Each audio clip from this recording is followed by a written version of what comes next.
honestly, the reason why I do anything is because of my family. I will do anything and everything to make sure that they're taken care of. That's always been my goal in life, is to take care of my family and make sure that they don't ever need. Because I felt that need when I was younger. You know, my parents didn't give me everything that I wanted, but they took care of me as best as they could. Yeah. So I just want to do better for my family.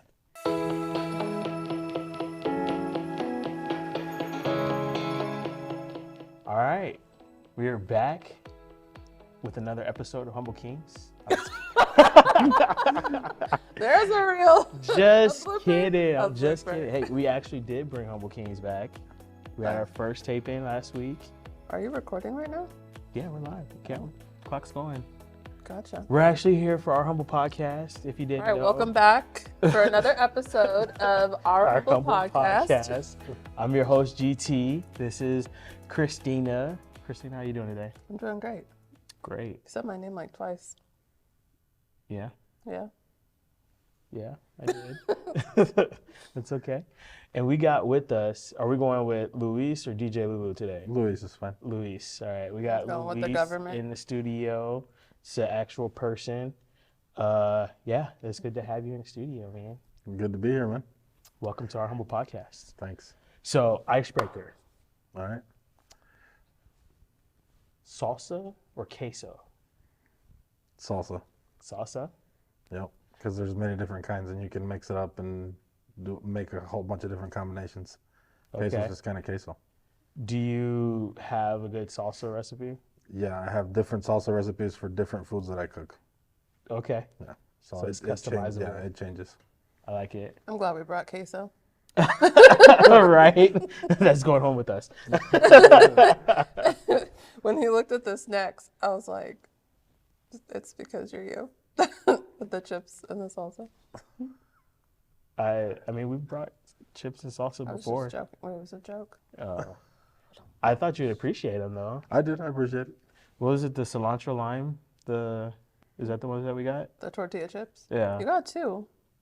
You got a regular one. Cilantro No. lime You got like one a. of them. Yeah. Anyways.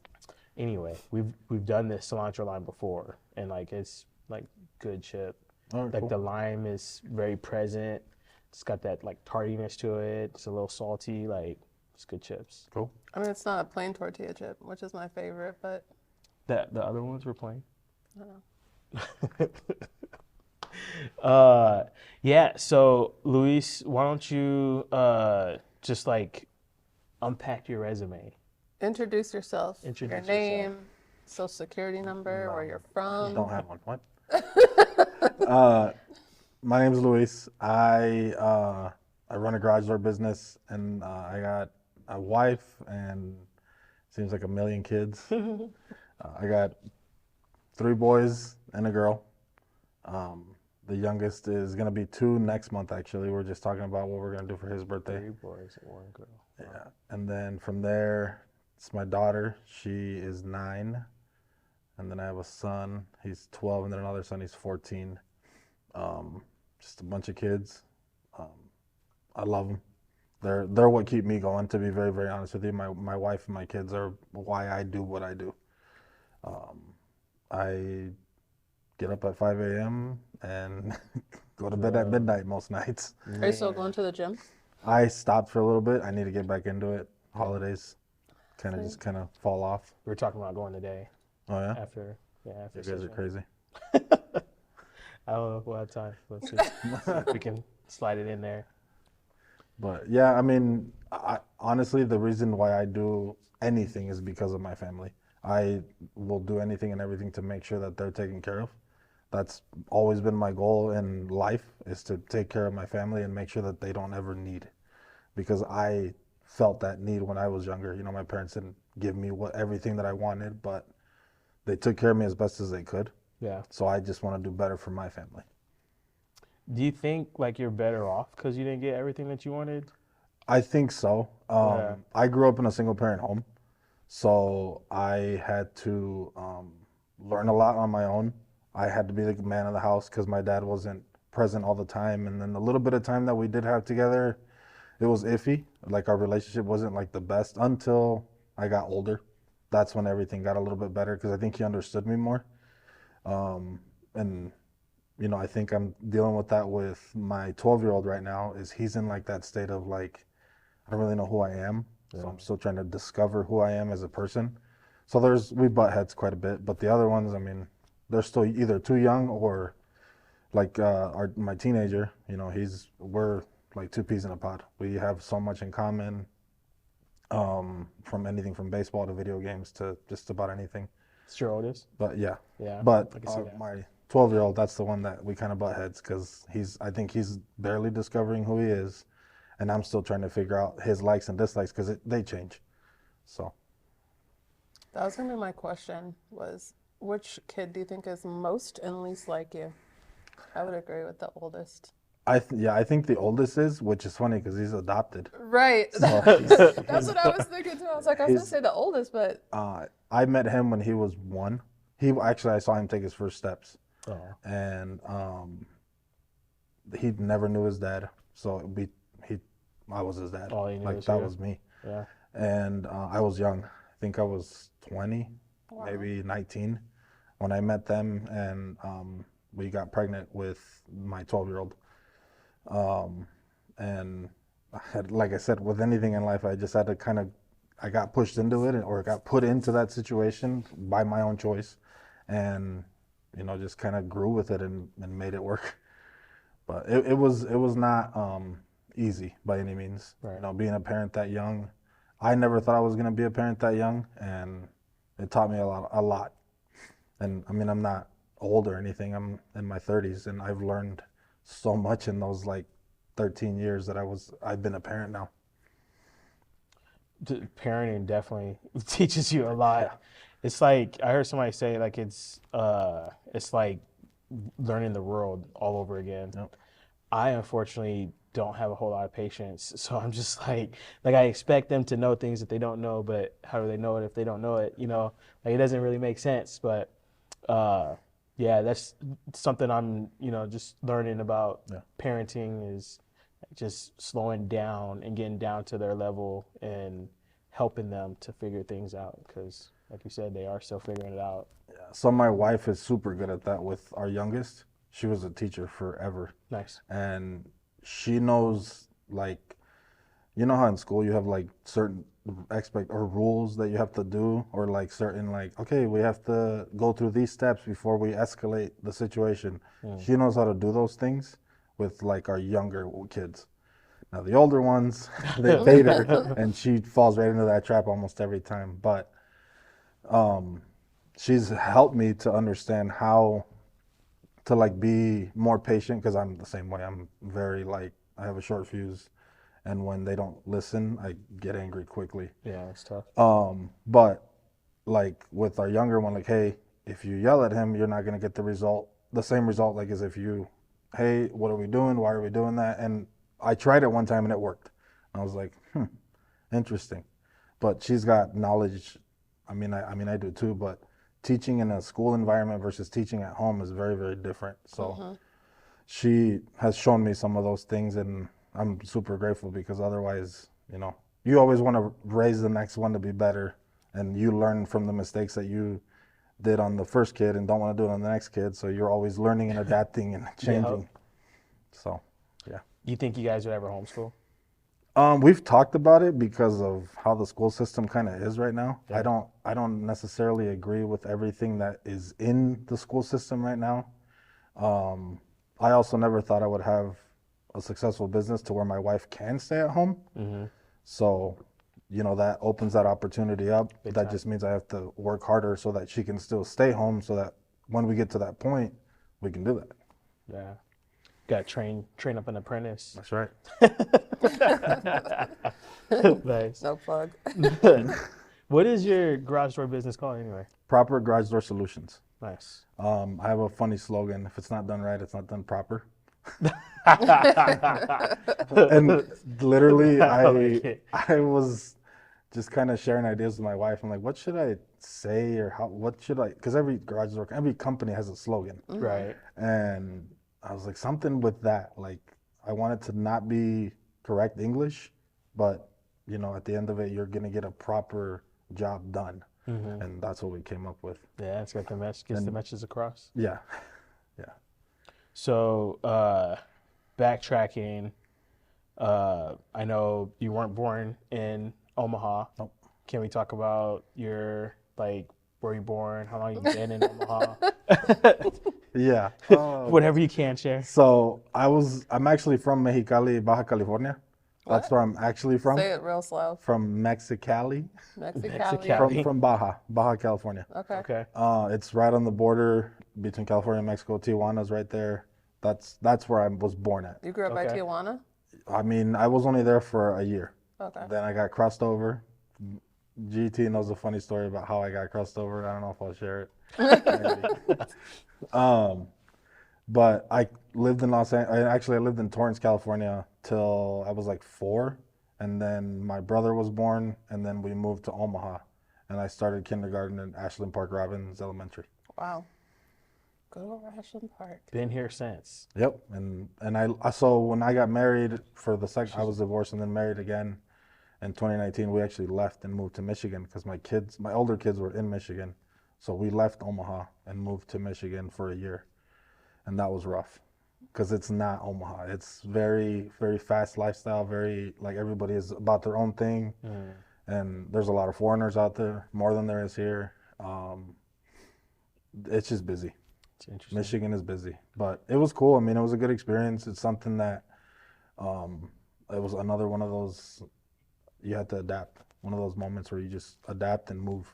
Yeah. You know, because for me, it was scary for me. It was actually my wife. I was like, just rip the Band-Aid, let's go.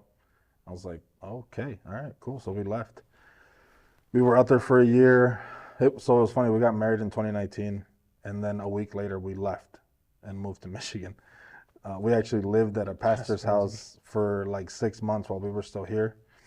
And Oh, I remember that. after that, we got married, went on our honeymoon. That it rained out the entire week. Jeez. Came back here, said our goodbyes. Our storage unit was destroyed, infested with rats and all kinds of crap. So we literally took. What? Forgive me. You knew I was gonna be like, We loaded our SUV. We had a little Mercury Mariner. It looks like a Ford Escape. We loaded the trunk with whatever we had, and that's what we took to Michigan. So we had no couches. We had a TV with like a little 32-inch, a computer, a coffee table, and like 2 end tables, and that was it. Like, we started fresh, zero. That's crazy. And we had a Nintendo Switch. Gotta have the video games. Yeah. got the essentials. So, but we were happy Dang, because that's we what I were should have asked. we were gonna be near our kids, you know. That was a big step for me because I never thought I would do that. Like, to move out of what I know into something that I didn't know was not easy. But I'm a big planner, so I was like 6 months in advance, I was calling for jobs out there. I had actually just started doing garage doors a little bit before that. And I was like, I think I could do this out there, you know, I'll see what happens. And I had a guy that hired me before he even knew who I was. So I went out there, talked to him. He's like, so you want to do this? I'm like, yeah. And been doing doors ever since. That's crazy. So. Very low barrier to entry. Huh? Said very low barrier to entry. Oh, yeah. Did you have to interview? Not really. Somebody told me, like, they've never interviewed for a job until coming to Omaha. Like, that's just. Are they like doesn't labor? make sense to me. No. Oh, so I feel like a lot of labor jobs are just like, can you do it? All right. Yeah. That Yeah. makes sense. So I don't know. There's a big company here in town called Logier. Yeah. I worked there for like 5 years. And I started through a temp agency there. And then they hired me on. So I didn't interview for that job. Did you interview with the temp agency though? Do you feel like you watch a video? That's true. No. You like literally watch They a just video. wanna make sure that they're you can like, work. all right, you could do this. You got a license. You got a social. You're good. It was a temp to hire. Yeah, and I didn't know I was making not good money Right. as a temp, and I didn't realize that until I got hired on. I was like, oh, this is a significant pay raise. Cool. Nice. But the garage door stuff, my friend posted about it, and I was working at a prison here in town. I was a correction officer, and I was like, I need to get out of this. So I went there, interviewed, and not really interviewed. I talked to the guy. He was like, when do you want to start? And I'm like, oh, all right. I'll start today. How long were you a CO?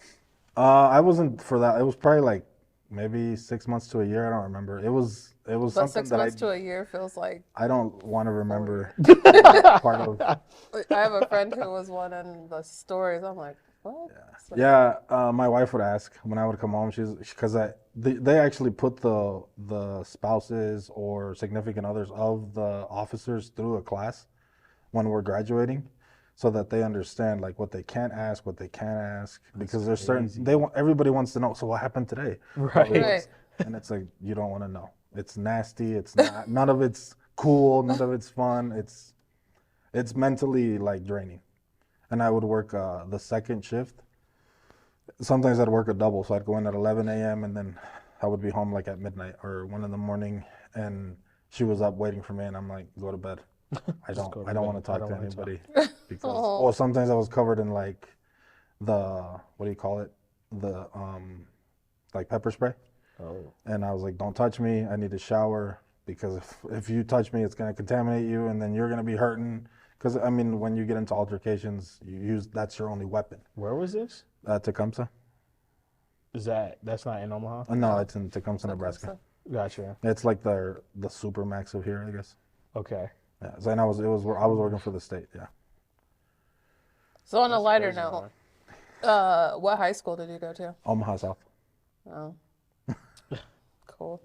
It's always funny hearing like when she asked about high school is because she went to Central. I don't know, were you guys rivals?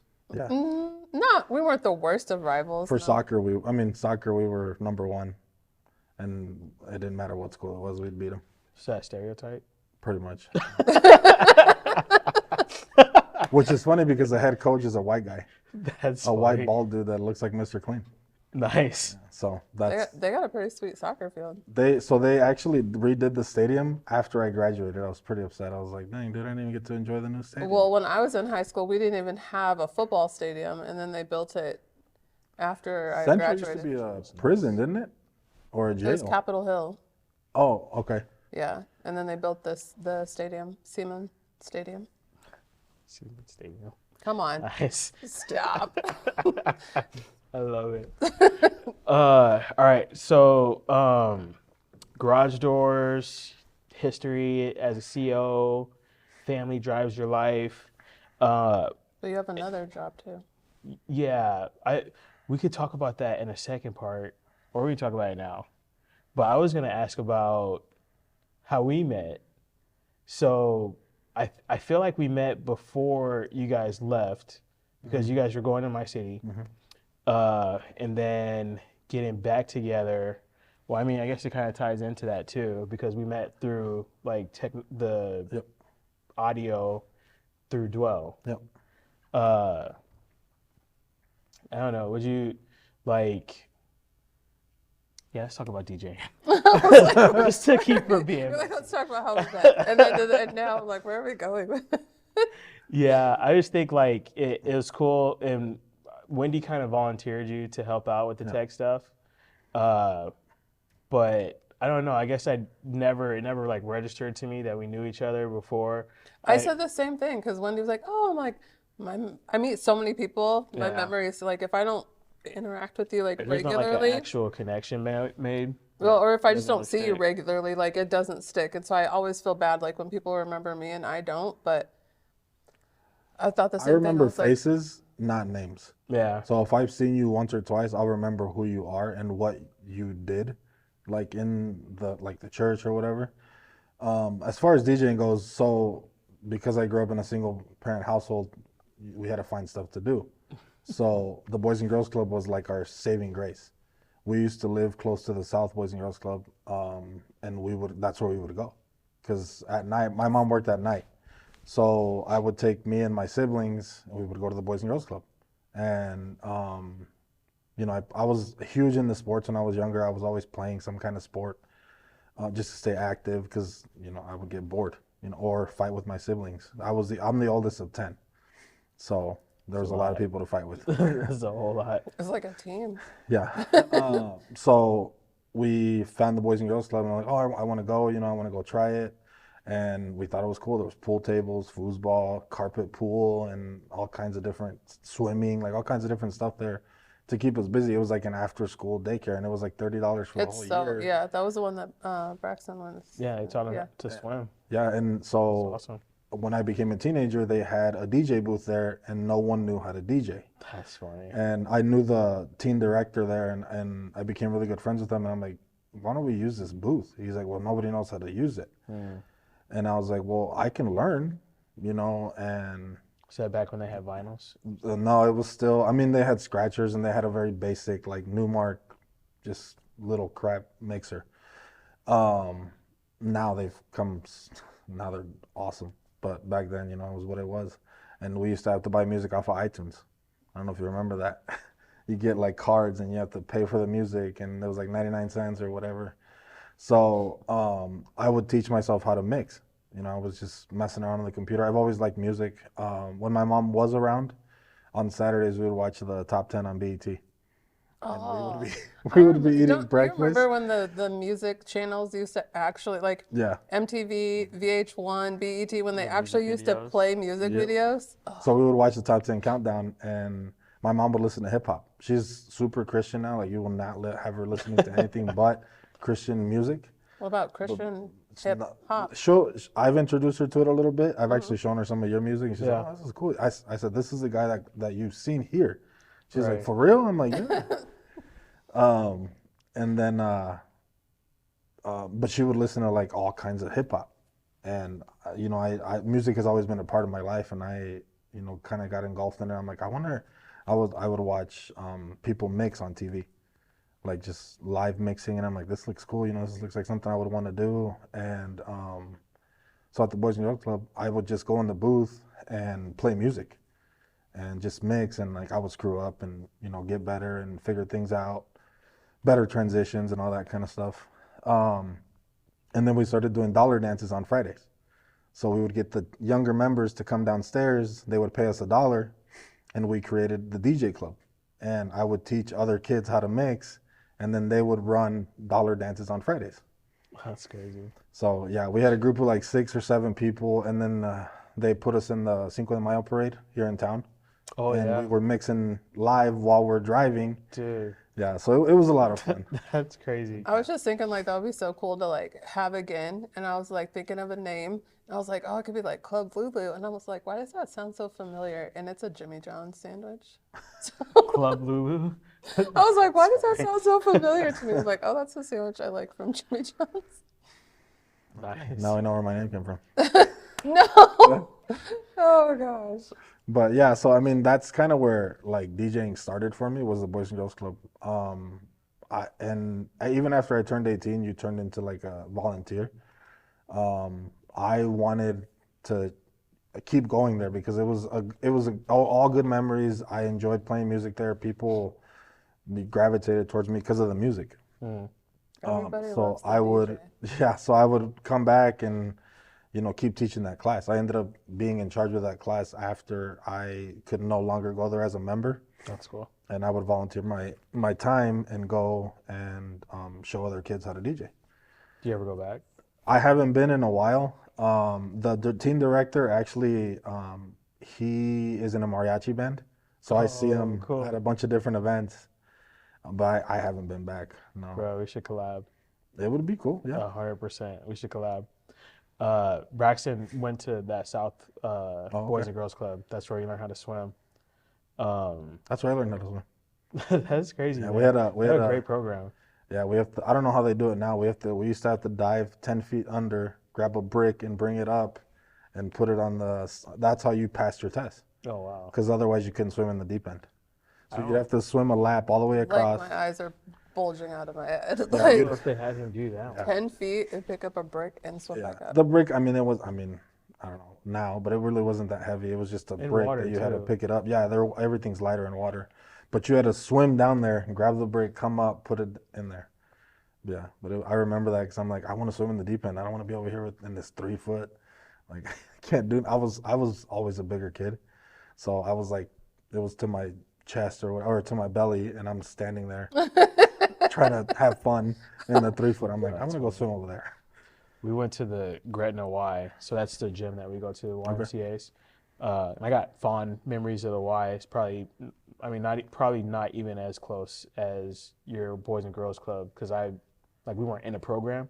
We would just go and like play football in their lot or whatever. Yeah. Sometimes you had to pay like $5 to go and swim. But anyway, the Gretna Y, like the shallow end is 4 feet. So it's like terrible to take little kids there. They're on their floaties and just kind of hug the wall, or sometimes they'll get brave and go out. But it's a huge pool, and they also have like a water park there. So, oh wow. Yeah, that'll be pretty cool. Yeah, I want to go check it out because I've heard about it and we live so close to it. Right. We just haven't seen it. I tried finding it and I haven't been able to find it. It really is like around the corner from your house. Oh, like for real? Not literally around the corner, but it's up off. Pretty close. Yeah, the highway. When you take the highway, if you So go it's not by the crossings then? By the outlets? No. Okay. We passed the outlets. I don't know. Oh, okay. I use GPS. He's to go not. anywhere. I was like, no, it's a little bit past that. No, I'm not. It would literally take you less than 10 minutes though from your house. Oh, okay, cool. Yeah. Yeah, it's close. It's nice. We're trying to find somewhere where we can all go together because and they have a child watch. That's why I was talking about, because we want to go. My wife and I want to go work out together, but we don't have anybody to watch our youngest. Yeah, and that's why we rely on grandma so much because it's a lot. Let's do it. We're gonna work out together. All right, let's go. All right, we're gonna go ahead and end this episode. If you could drop your contact, so if people want to get in touch with you to DJ or for garage doors. For either or, just 402-208-8349. You're on social media? Just Luis Espinoza or Proper Garage Door Solutions. Sweet. All right. Thanks for tuning in. It's been another great episode of Our Humble Podcast. We'll be back with part 2 of our interview with Luis here in just a little bit.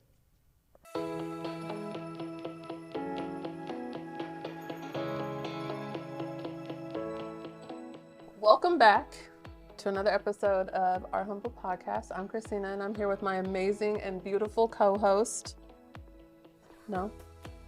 I'm here for it. GT. Hi. George. GT, how are you today? I'm good. How are you? I'm great. Great.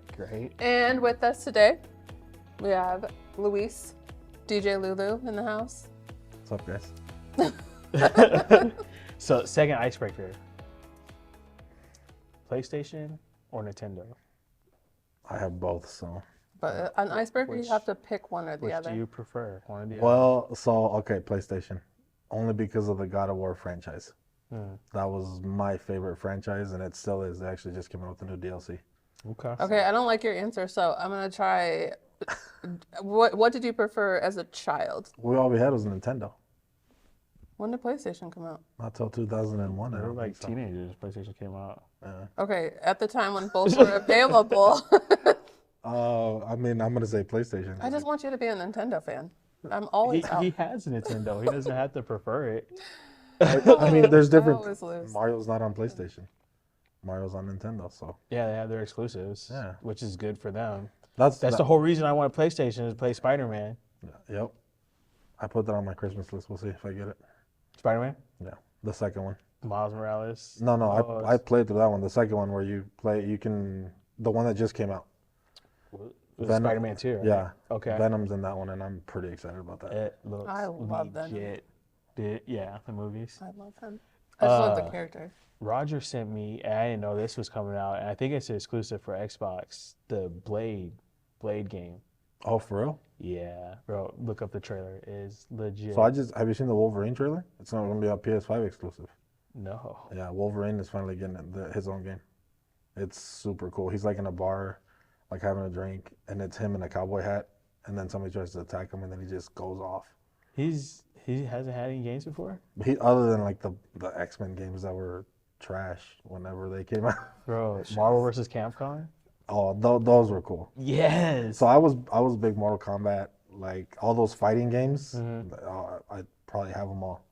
That one and Dead or Alive were the only fighting games I really got into. So I was big into Mortal Kombat. My mom actually used to play and whoop us in Mortal Kombat. You told me about that. You said your mom used to whoop you. She, on the Super Nintendo, we had MK3 and Yeah, we had them. I love blow on that cartridge and put it in there and let's go. She's like, who's doing the dishes? Here, come here, let's play. And she was always raiding. And she would always whoop us. That's awesome. That's a good mom right there. We were talking about that at work, about whether we let our kids win or not. And I'm like, no. No. Why? Builds character. I don't let my wife learn learn how to either. lose. Oh, no. Why would you? Exactly. You know? But then the flip side of that is then some kids don't ever play with you. I mean, No, they want to play with you. They don't want to play against you. No, like when we were at the Christmas party, I went to play on the Switch, and I even told Caden, like, you could play on my team. And he was like, nope, I'm done. George is playing, I'm out. Anyway. So we talked a little bit about you DJing, and we had a pretty crazy experience this week at church. Somebody came up or we just crossed paths. So she was like, hey, you do the Christian hip hop, right? It's like, yeah. So she found me through an event I did for work, and then like just kind of went down the rabbit hole, which my life kind of is. And she found the podcast and Humble Kings, and some of the stuff that we've been doing. Like, I think it's super cool. One, that we have 2 DJs now. Yeah. Because we can't all be everywhere. And there's been, this summer was a perfect example of that, where there's multiple events going on the same day, and we need teams in different locations. But also, just because our relationship, like, even outside of music and stuff, like, my brother, man, good friend, love your family. Just excited about, doing life with you guys and continuing to, like, just do things that we're excited and passionate about.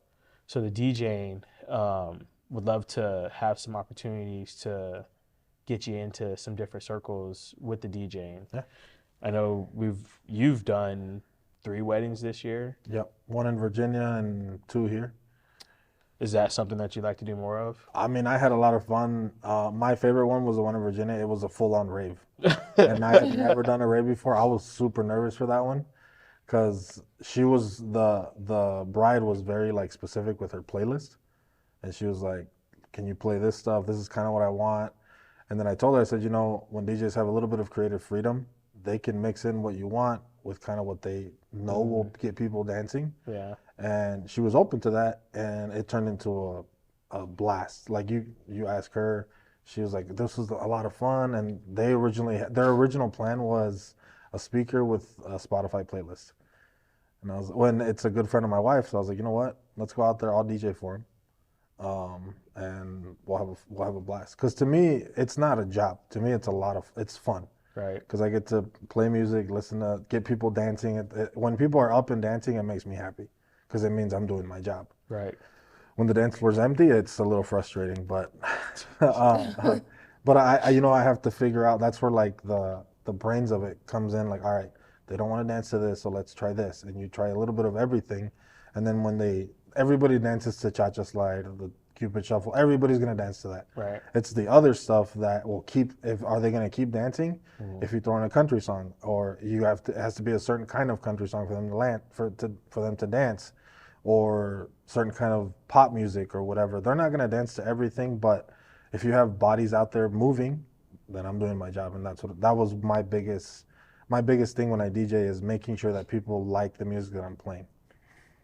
And always being willing to adapt to different things that people will bring to you, like the wedding that we did for the Mongolian family. All right, so what's, like, one of your, like, your go-to songs for DJing? I like, I think it's called Celebration by Kool and the Gang. I like that song because it's general for literally anything. Like, anything that we're doing, you put that song on and people know it. Mm-hmm. To me, it brings you back to the movie from the Wreck-It Ralph movie, when they're all in the apartment dancing and Wreck-It Ralph is not there, and everybody's, like, having a party in the little apartment, and then he comes in and just destroys everything. Yeah. But that's what I think about when I think about that song. And then I don't remember what the name of the song is, but it's Earth, Wind, and Fire. I think it's September. I think it's what that song is called. Yeah. Just songs like that get people moving, or like, oh, hey, I know this song. Something that everybody's going to know, like, across multiple generations, either because they've heard it, their parents have introduced them to it, or whatever. Do you have a cringe song that you're like? Honestly, the Cha-Cha Slide. It's overplayed, It is so hard. but people dance. But they to do. Everyone loves it, no matter what. It's like the only song I dance to. It like literally, if That and you the put Cupid it up, Shuffle. you put it. Well, that's why like joining your guys' like group. I'm like, all right, I'm gonna bring the Spanish flavor into it because you don't have a Mexican DJ. Right. You have DJ Flyness, who's not Mexican, at least last time I checked. He's not Mexican. Not at all. So I'm like, all right, I'm going to try this and see what happens. And I'll put on a Hispanic song that's poppy and dancey and whatever. And we were at the Christmas party, and I put on like 3 or 4 of those, and you were dancing. And I was like, see? Nice. It's universal. You don't have to understand the words as long as the music, it's the beat, the rhythm, everything else. If you're moving, cool.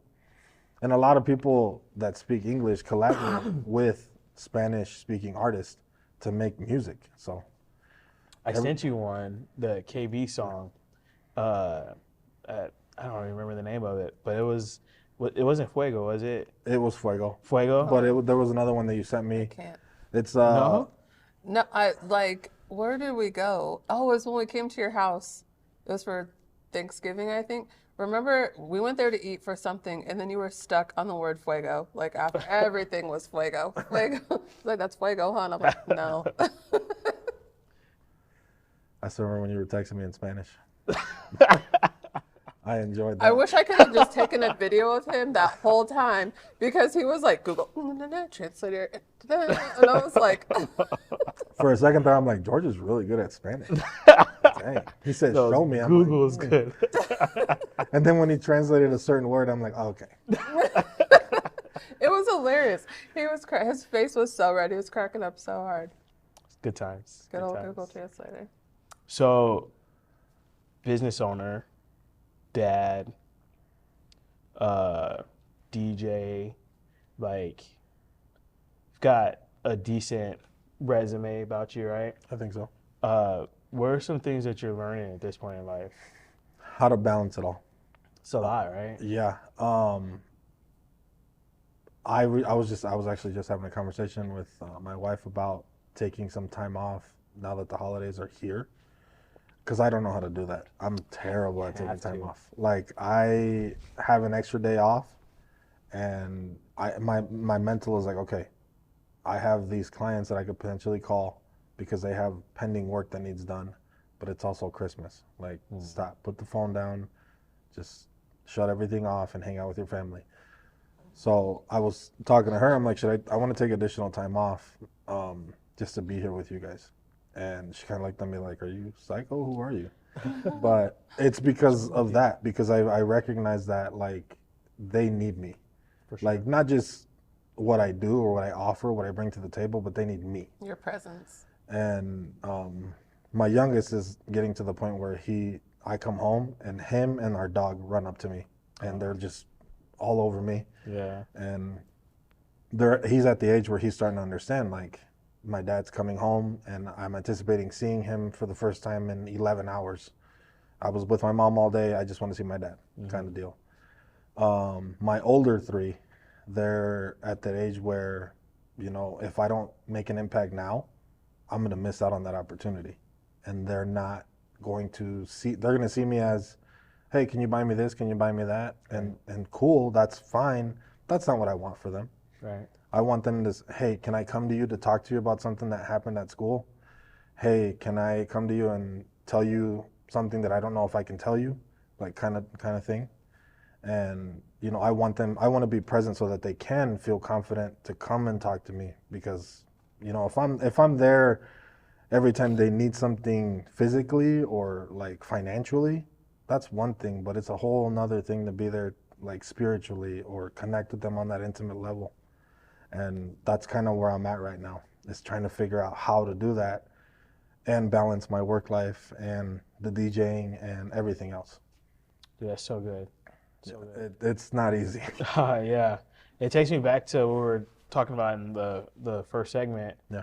About, like, it's not good to just give them everything that they want. Yeah. They, like, something that's really important for me, I also grew up, like, single parent, and we didn't have money. And there was a lot of things I missed out on because of that. Yeah. I want to have the option to not say no to something because we can't afford it. Right. But maybe this isn't what's best for you right now. Right. You know, we can go to Texas, drive to Texas, and like not care about it. But you know, I don't even know where I was going with that analogy.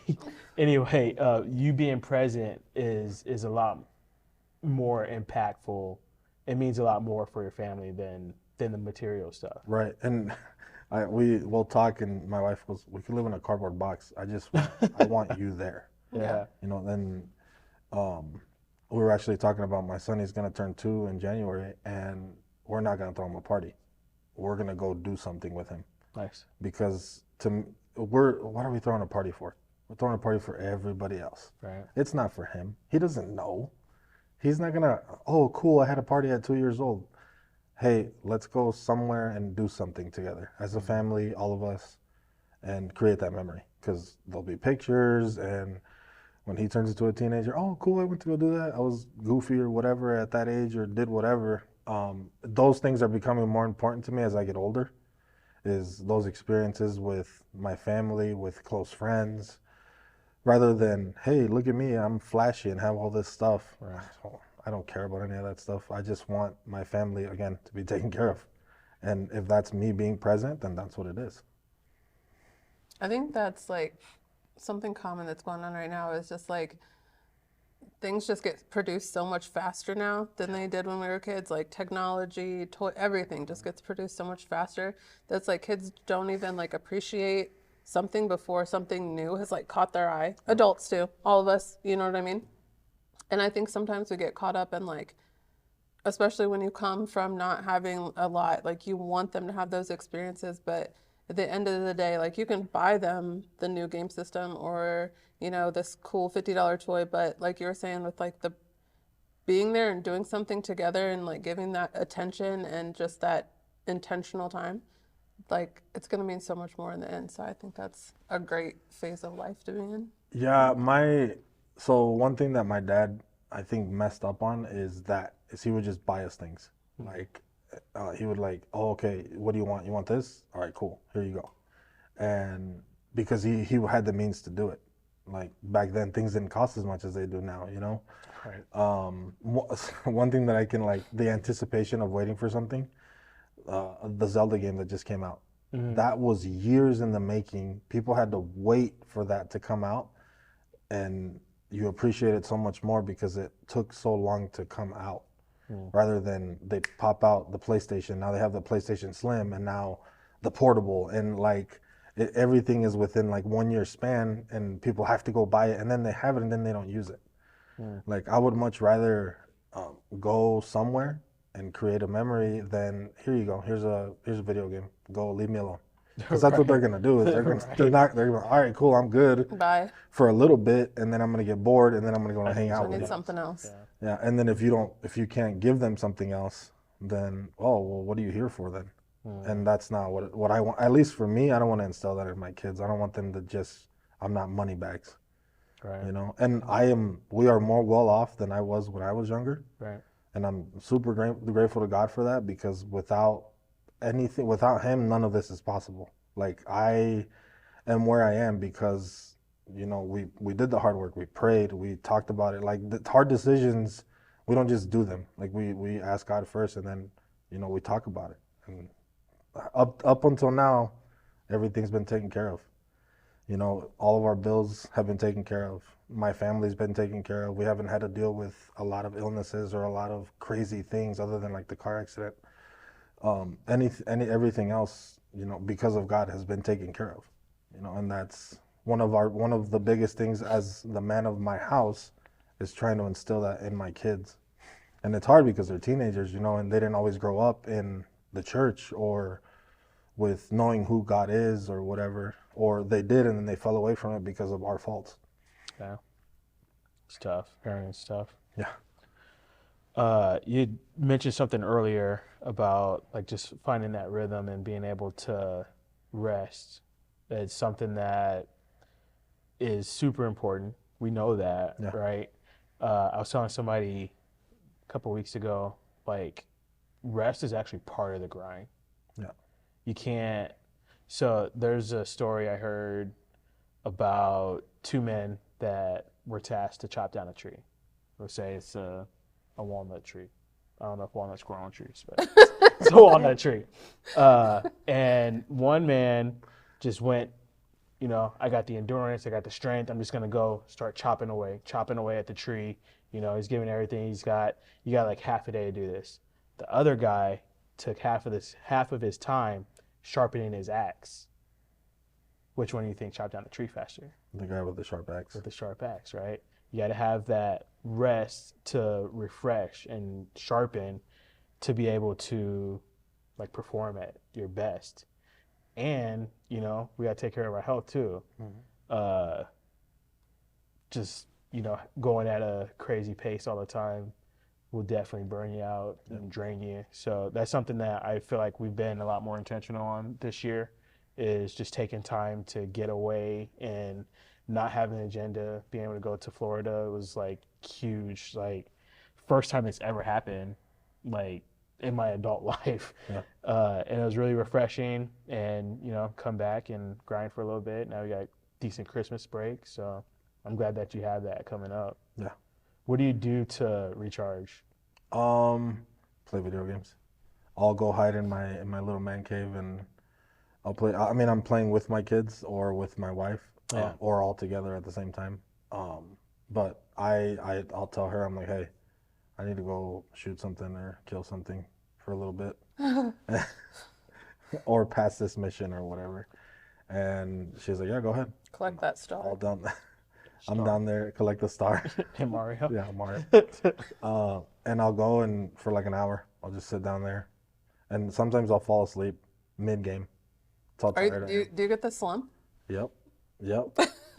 And then if like the slump when you're getting... Yep. When I'll play with my 14-year-old, and we're in a match together, killing people, and he's like, Dad, you're not moving.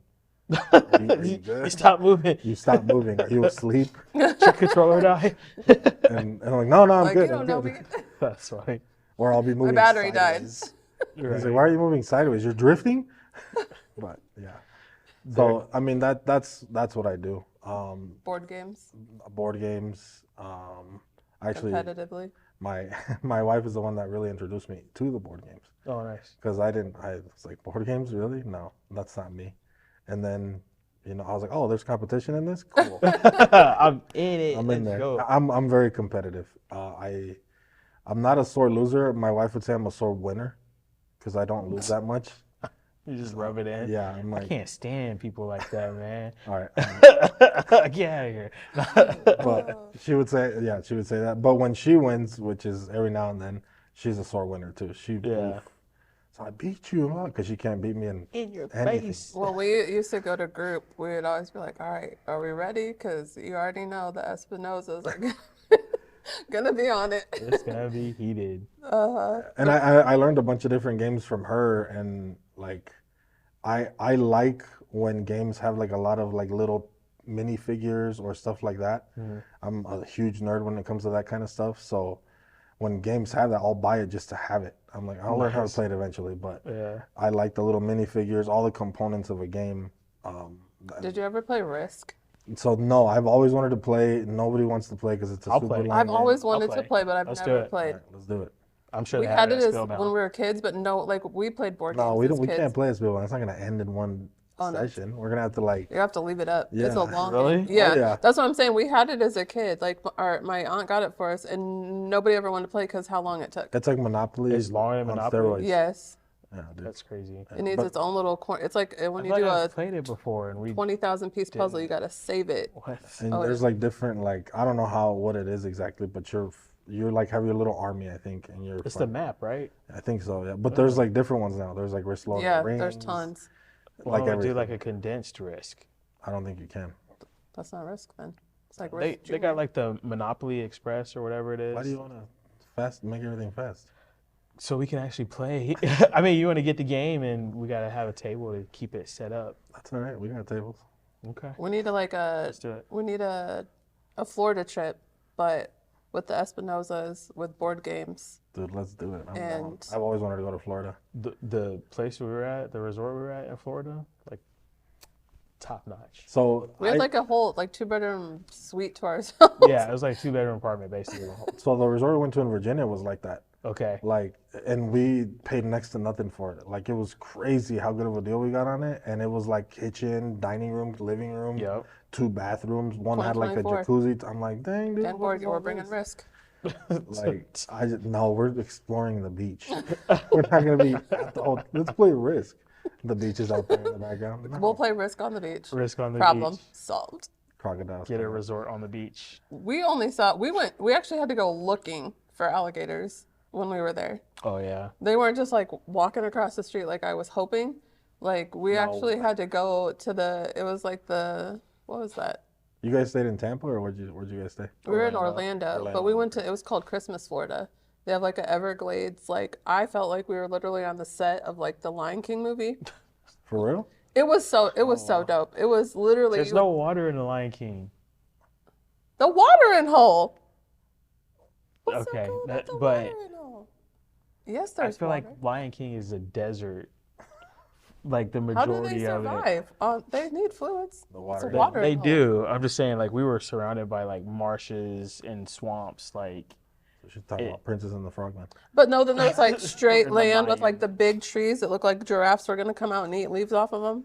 It was a bunch of stuff, but we had to go looking for alligators, so it's not like that. But the lizards, yeah, they're hidden really well. lizards are everywhere, And the worms. and the worms. So I want to go because there's a radio show that I listen to. They're called the Joe Show, and they're in Tampa. Okay. I just want to meet those guys. They're young, and they have their own radio show. They actually branched off from a big radio show in Michigan called Mojo in the Morning, and I still listen to that now because it like that's how good of a show it was. It's just funny. Like it's dumb, stupid, funny. Like that it's kind of like dry humor, just funny. And the Mojo's son branched off to Tampa and has his own show in Tampa. I just want to meet those guys. They're very cool. Like, Sounds cool. Yeah, that's why I really want to go, is to meet them and see how they are in real life. Right. Yeah. When we went to Orlando, like when we travel, one of my gotta do is go to an open mic. Yeah. Oh, didn't you guys go when you guys were down there? Mm-hmm. Yeah, it was terrible. She says I did a lot better than I think I thought did. you did good. I watched the video. Me as the artist, I did terrible. From the outside looking in, I'm sure I did a lot better than like how I feel I did, but I missed a lot of points that I wanted to hit, and not having the music was a big miss. Yeah. So when we go to Florida, we're gonna hit an open mic. And I'm gonna have DJ LuLu spinning tracks. You're gonna be like, listen, you know when you tell people when you go to like big cities and they're like, where are you from? They're like, Nebraska. Like all the way, we're in Florida, like all the way from Nebraska. GT time. You know, I feel like people are like, this old cornfield, you know, That's what cattle people on herded. the outskirts So think. now you're gonna go and you're gonna be like, all right, and I brought my own DJ. Like they're gonna be like, Oh, this is serious now. Be much- Cornbread, much DJ different. LuLu. Nice. oh, all right, we gotta wrap yeah. it up. It's been great chatting with you. Yeah. Thank you for being a part of the show. Of course. I would love to be on it again if I could. Yeah, absolutely. 2024 post Florida part 2. That's right. We So were we're talking gonna get about Well, Wendy on the Tanner. show too. That's Well, right. Yeah. I will. If you don't mind, drop your contact again. Yeah, it's my name is Luis. I have a Facebook page, it's Luis Espinoza, or my business page is Proper Garage Solutions. Phone number 402-208-8349. Real quick, you install, Service, anything with garage doors and openers, service, springs. If you have a broken spring, you have a roller that's out, an emergency cable broke, anything with an opener, I do it all. There you go.